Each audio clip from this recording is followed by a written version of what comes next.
sarà il primo servizio di trasporto con reale integrazione tra bus e treno operativo in Veneto.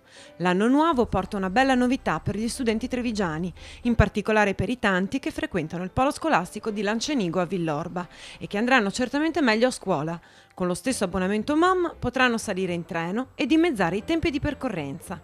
Una intesa siglata da MOM con la direzione regionale Trenitalia, come ci spiega il presidente di Mobilità di Marca.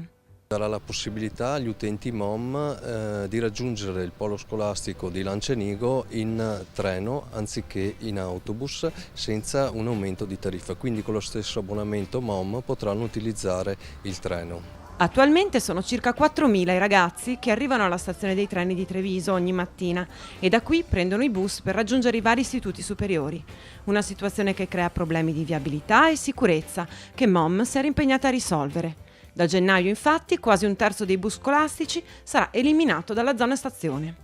Gli studenti coinvolti sono circa 1200 e il vantaggio per gli studenti è quello di raggiungere il polo scolastico in 7 minuti anziché impiegare più di 15 minuti. Non ci sarà nessun costo aggiuntivo, ma comunque ci sarà anche un miglioramento per la città di Treviso.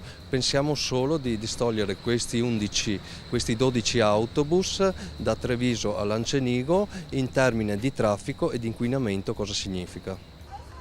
Una soluzione che avrà benefici non solo per il miglior servizio all'utenza e la riduzione del traffico e l'inquinamento per la città.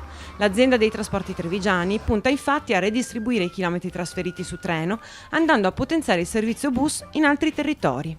I risparmi che avremo andranno a ristorare in questo momento i maggiori costi che avrà Trenitalia.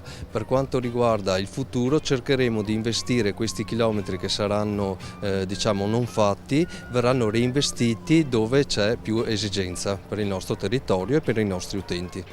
Quello di Treviso è un esempio virtuoso che non ha ancora uguali in Veneto ed è tra gli unici esempi anche in Italia di reale integrazione ferro-gomma. Noi crediamo che con questo accordo stiamo indicando una strada nuova, una strada veramente diversa, a costi accettabili sia per noi che per la comunità, per indicare qual è il futuro del trasporto pubblico locale.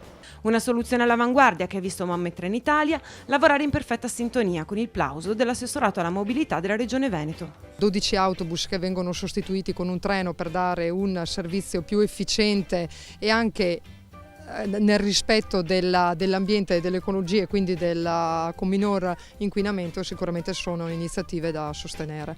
Soddisfatto anche il Comune di Treviso per le ricadute positive in termini ambientali e per la rapidità con cui si è giunti all'intesa. Dal primo incontro di agosto già siamo riusciti ad arrivare al risultato, quindi sono veramente molto soddisfatta. Un territorio unito, un territorio coeso può portare a casa grandi risultati.